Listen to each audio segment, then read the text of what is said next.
Mafia की तरफ बढ़ता हुआ उभर रहा था, तमाम चीज़ें थी, किस तरह से क्या कुछ एक्सपीरियंस रहा, क्या टेन्योर था आपका जब आप वहाँ पे थे? नहीं, मैं वहाँ 90 से 94 के बीच मैं नैनी जेल में अधीक्षक के रूप में वहाँ तैनात था और इनका आना जाना लगा रहता था। तो ये जो है कभी जैसे जो ये कोई केस हो जाता था, कभी लंबा उसमें रुकना पड़ता था, 3 4 महीने 5 महीने रुके, कभी कभी जो है वो जल्दी बेल हो जाती थी, चले जाते थे। तो इस तरह से बीच बीच में आना जाना होता था, तो उसी समय जो है इनसे मुलाकात हो जाती थी।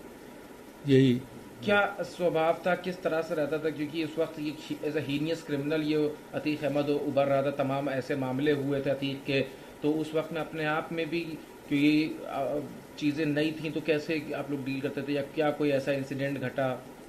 नहीं, जहाँ तक हमको डील करना है भाई, हमको तो जेल नियमों का पालन कराना है। हमको और कोई उनके व्यक्तिगत जो उनके अपना जीवन है या उनकी कार्यशैली है, उससे हमको कोई लेना देना नहीं। मगर यह है कि हाँ, थोड़ा ये सतर्क रहना पड़ता था कि हमारे जो है कहीं ऐसा ना हो कि कोई ऐसी घटना हो, क्योंकि इनके विरोधी पक्ष भी वहाँ रहते थे। ऐसा नहीं है कि यही है। तो हम लोगों को ये जरूर, जेल के जो भी कर्मचारी अधिकारी रहते हैं, ये जरूर देखते हैं कि कहीं आपस में इनका टकराव ना हो जाए, तो उसको जो है बचाने का भरसक प्रयास किया आपने सर जाता है। बतौर अधीक्षक आपकी जिम्मेदारी होती कि जेल मैनुअल का अनुपालन कराया जाए, जो कि साबरमती जेल से पहले भी वजह ये थी क्योंकि जेल के अंदर जो और तरह के चाहे वो इलेक्ट्रॉनिक उपकरण हो उसका प्रयोग हो, या मिलाई के दौरान ज़्यादा भीड़ का, तो उस वक्त कैसा रहता था, और क्या कोई ऐसा इंसिडेंट घटा कि आपने रोकने की भी कोशिश करी नहीं, हो? बिल्कुल रोकने का प्रयास किया। इसी को लेकर के वहाँ पर थोड़ा सा मनमुटाव भी हुआ। भाई, पहले लोगों ने अपना अलाउ कर देते थे, कहते हैं कि कौन सा वहाँ कोई न सीसीटीवी लगा था, न वहाँ कोई ऐसी चीज़ थी। तो जो पुराने लोग थे, जो पहले के लोग थे, कहते यार कौन बवाल मोल ले, इनसे झंझट करने से अच्छा है जो कह रहे हैं करते दो। अब जब कोई आएगा देखा जाएगा, जब पकड़े उकड़े जाएंगे या कहीं छापा पड़ जाएगा, कोई बात होगी, तब देखेंगे हम लोग।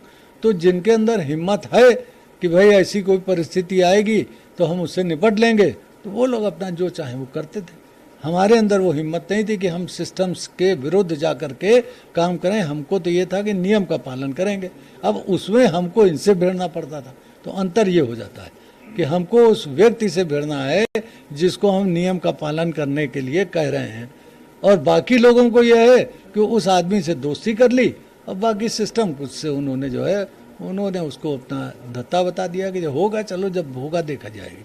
तो ये तो होता आप था। भिड़ते थे, तो उसमें क्या कोई कभी कोई ऐसा मिस हैपनिंग जैसी, या कोई धमकी या कोई ऐसी चीज़ आपके साथ घटना घटी? क्योंकि कुख्यात अपराधी का तौर पे बताया जैसे गया, उस वक्त उभार था उसका, और आप जेल मैनुअल का पालन कराने में लगते थे। नहीं, तो वो तो हुआ ही है, ऐसा नहीं हुआ कि नहीं हुआ। क्या भाई, हुआ? हम इन्होंने हमको धमकी भी दिया वहाँ पे रहते हुए कि क्या? हमको इन्होंने ये कहा, ऑफिस में आगे कहा, जब ये कुछ उनको जो चीज़ें हमारी नागवार गुजरी, तो इन्होंने यही कहा कर कि भाई अपना 30 दिन में यहाँ से ट्रांसफ़र करा लो, वरना इतनी गोलियाँ चलवाऊंगा कि पोस्टमार्टम नहीं हो पाएगा। तो ये हमारे ऑफिस में कहा इन्होंने आकर के। हमला तो भी करवाया? हमला भी हमारे पर इन्होंने करवाया कि नहीं, ये बिल्कुल मैं नहीं कहूँगा। क्यों? क्योंकि जो एफआईआर पुलिस ने लॉन्च किया, उन्होंने अज्ञात लॉन्च किया, उसे फाइनल रिपोर्ट लगा दिया, मामला खत्म हो गया। तो उसमें कौन सी, हम मरे किस तो चीज़ थे से नहीं। हमला हुआ, क्या हुआ? नहीं, कट्टे से मारा गया था हम अंदर। गोली जो है यहाँ पे अंदर आज भी उसके निशान बने धमकी हुए। मिलने के कितने दिन के बाद ये हादसा हुआ? अब याद नहीं, मतलब था उसी के आसपास का, आगे का पीरियड होगा, महीना हो सकता है, वो हो सकता है, वो ठीक है उस वो। वक्त पे इतनी बड़ी धमकी, क्योंकि अतीक अहमद को द्वारा दिया गया, तो कितना आपको क्या फील हुआ? क्योंकि आपके पास भी वो उसका हमेशा से रहा कि परिवार वालों के ऊपर भी हमला करना, ये सारी, तो आप भी एक एज अ फैमिली मैन, क्या कुछ रहा उस वक्त? घर वालों का क्या रिएक्शन था कि जब अतीक अहमद से आपको इस तरह की? मुझे जब गोली लगी थी, रात का समय था, 8 साढ़े 8 बजा हुआ था, हम अपने घर आ रहे थे। हम ही इत्तेफाक से गाड़ी चला रहे थे, तो जहाँ जिस मोड़ पे हमारा घर था, जैसे हमने लेफ्ट को टर्न किया है तो हमारी गर्दन घूम गई। अगर गर्दन हम सीधे, जैसे गाड़ी चला रहे हैं, सीधे बैठे होते, तो यहाँ कनपट्टी पे हमारी गोली लगती और मामला ख़त्म हो जाता। तो वो हुआ है कि हम घूम गए, क्योंकि गाड़ी घुमा रहे थे, तो ऐसे जब हम घूमे तो यहाँ आकर के वो गोली लगी, और वो गोली यहाँ से अंदर जा करके फिर बाहर निकल गई। वो तो कट्टा था, क्योंकि उसके जो छर्रे जो छोटे छोटे होते हैं, पूरा चेहरा हमारा वो जो है वो उससे निशान पड़ गए थे। तो लोगों ने देखा, जिन लोगों ने, अरे बोले, हम भी, हमको पहले लगा कि हमारी गाड़ी शायद टायर बर्स्ट कर गया है, क्योंकि एकदम से धुआं उठा। तो हम उतर के हम पहले नीचे देखने लगे। नीचे देखा तो उसमें जो है गाड़ी तो ठीक थी। तब तक कुछ लोग आए, उन्होंने कहा अरे तुम्हारे चेहरे पे क्या हो रहा है, और फिर हमने हाथ पीछे लगाया तो गीला सा लगा, हाथ देखा तो खून था। तो लोगों ने कहा अरे आपको लगता है ये 2 लड़के अभी जो हैं वो स्कूटर से गए हैं और उन्होंने ही ये किया है। कुछ लोग वहाँ पान की दुकान है हमारे घर के पास, उस समय हुआ करती थी, और लोग थे, शाम का टाइम था तो लोग जो है बाहर खड़े ही रहते हैं। तो फिर हमने गाड़ी दौड़ाई उनके पीछे कि शायद वो मिल जाएं। तो मिले तो कोई नहीं। लोगों ने कहा यार, और लोग मोटरसाइकिल से पीछे हमारे जो थे। घर वालों ने कोई नसीहत दी आपको? घर वाले कोई नसीहत, घर में कुछ बताते ही नहीं तो नसीहत कौन देगा। तो इस दौर जो हमला हुआ तो आप अतीक आपके जेल में था? अब नहीं, शायद ये जेल में उस समय नहीं था, निकल गया था ये।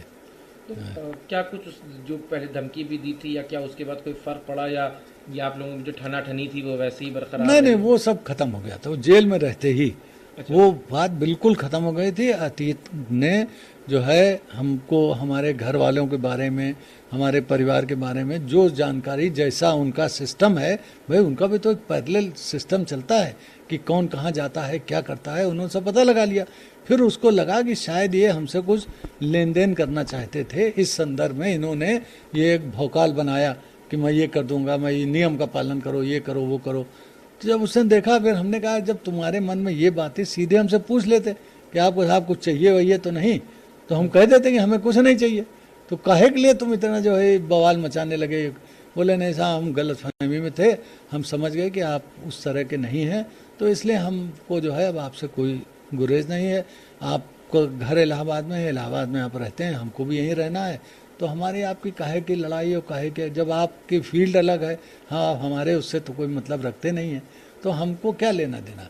तो इस तरह करके बात हमारे आपस में दोनों की, कोई उसमें तीसरा नहीं था। ये नहीं कह सकते कि कोई बीच में आया समझौता कराया, ऐसी कोई चीज़ नहीं थी। आपके दौर के बाद वहाँ पे और भी शायद आपके बाद लोग उसका पालन नहीं कर पाए, जेल मैनुअल का।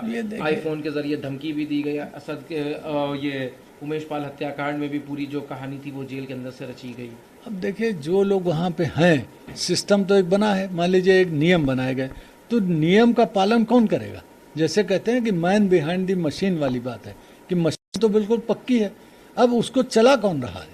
जो चला रहा है, अगर वो ढंग से चलाएगा तो वही मशीन अच्छा काम करेगी। अगर वो बेतुके तरीके से चलाएगा, बेढंगा चलाएगा, तो वही है। अब जैसे कार चल रही है, अगर ड्राइवर आपका जो है मजबूत है, वो जानकार ड्राइवर है, गाड़ी आपकी ठीक चलेगी। अनजान है जो है, ऐसे ही ड्राइवर मिल जाएगा, गाड़ी लड़ जाएगी, एक्सीडेंट हो जाएगा। तो वही है कि हम सिस्टम में जो आदमी काम कर रहे हैं, जो अधिकारी हैं, जो कर्मचारी हैं, उनकी निष्ठा ठीक होनी चाहिए। थोड़ा सा उनको ये करना चाहिए, भाई हम जिसकी रोटी खा रहे हैं, जिसका हम जो है हमको इसी नौकरी से मिल रहा है, हमारा घर परिवार, हमारा मान सम्मान, जो लोग हमको समाज में जानते हैं, इसी नौकरी की वजह से जानते हैं। तो अगर ये भाव पैदा हो जाए, फिर हम किसके लिए काम कर रहे हैं? अब अपराधी के लिए हम बनाए गए हैं क्या कि हम जो है अपने जो है प्रदेश की और देश की सेवा करने के लिए बनाए गए हैं? तो अगर ये भाव जागृत हो तो शायद ठीक हो जाए, मगर नहीं है। अब लोग अपने को छोटी मोटी चीज़ों के लिए, कुछ चंद रुपयों के लिए या किसी डर भय के लिए, हम कहते हैं ये भी एक गलत चीज़ है। अगर आप डर रहे हैं तो आप अकेले तो हैं नहीं, पूरा सिस्टम आपके साथ है।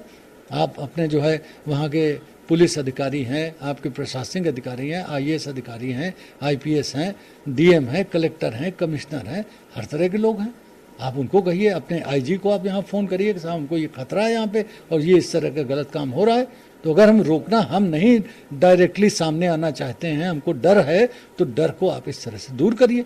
तो तरीके हैं, मगर हम बिक जाएं, हम सरेंडर कर जाएं कि नहीं साहब हम क्या करें, मजबूरी है, अब ये हो जाता स्पेकुलेशन पे, मतलब हम अंदाजा लगा। हंगामा टाइम्स की तमाम खबरों को देखने के लिए हंगामा टाइम्स को सब्सक्राइब कर लीजिए और बेल आइकन दबा लीजिए। अगर आपको ये वीडियो अच्छा लगा हो तो लाइक बटन प्रेस कर अपनी प्रतिक्रिया हमारे कमेंट बॉक्स में देना मत